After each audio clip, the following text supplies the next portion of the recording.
حدیث نمبر ہے 403۔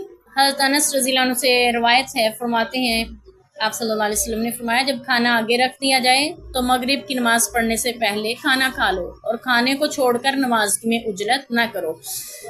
یہاں سے دو مفہوم نکلتے ہیں۔ ایک تو یہ کہ رمضان ہے، افطاری آپ نے کرنی ہے تو آپ کھانا کھا کے نماز کے لیے جا سکتے ہیں مغرب کی۔ دوسرا یہ ہے کہ کھانا تیار ہے، آپ کو بھوک لگی ہوئی ہے تو آپ کھانا کھا کر پھر جماعت کے لیے مسجد میں جا سکتے ہیں۔ تو بھوک کی حالت میں نماز پڑھنا نماز ہو جاتی ہے، یہ نہیں ہوتی۔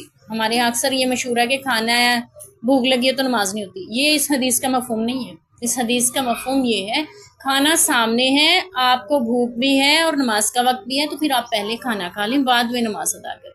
یہ مطلب ہے، یہ نہیں ہے کہ بھوک لگی ہے تو نماز نہیں ہوتی۔ بھوک میں نماز ہوتی ہے۔ صحابہ اکرام بھوک کی حالت میں نمازیں بھی پڑھتے تھے، عبادتیں بھی کرتے تھے، جنگیں بھی لڑتے تھے، جہاد بھی کرتے تھے۔ عبادت تو ہو جاتی ہے، نماز تو ہو جاتی ہے، البتہ کھانا تیار ہے اور آپ کو بھوک بھی لگی ہوئی ہے تو ایسا نہ ہو کہ نماز کے دوران دھیان سارا کھانے میں ہی لگا رہے۔ اس لیے حکم ہے کہ آپ جو ہے وہ کھانا کھا لیں، پھر نماز تسلی سے ادا کریں۔ نماز کے لیے کھانے کو چھوڑ کر عجلت نہ کی جائے۔ تو ایک عرابی نے کہا کہ مجھے ایک حدیث بہت پسند ہے اور ایک آیت قرآن کی بہت پسند ہے۔ انہوں نے کہا وہ کون سی؟ کہنے لگے یہی والی حدیث، جب کھانا ہو اور نماز کا وقت ہو تو پہلے کھانا کھا لو۔ مجھے یہ حدیث بہت پسند ہے۔ اور دوسری وہ جو قرآن کی آیت ہے نا جس میں اللہ تعالیٰ نے فرمایا کلوا واشربوا ولا تسرفوا، کھاؤ پیو بس حد سے زیادہ نہ بڑھو، تو وہ آیت بھی مجھے بہت پسند ہے۔ ٹھیک ہے، کھانے پینے سے متعلق مجھے لگتا ہے یہ ہمیں بھی بہت پسند ہے۔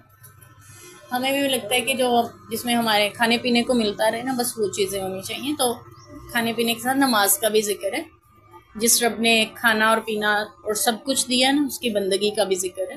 اللہ ہمیں اس کو بھی نبھانے والا بنائے۔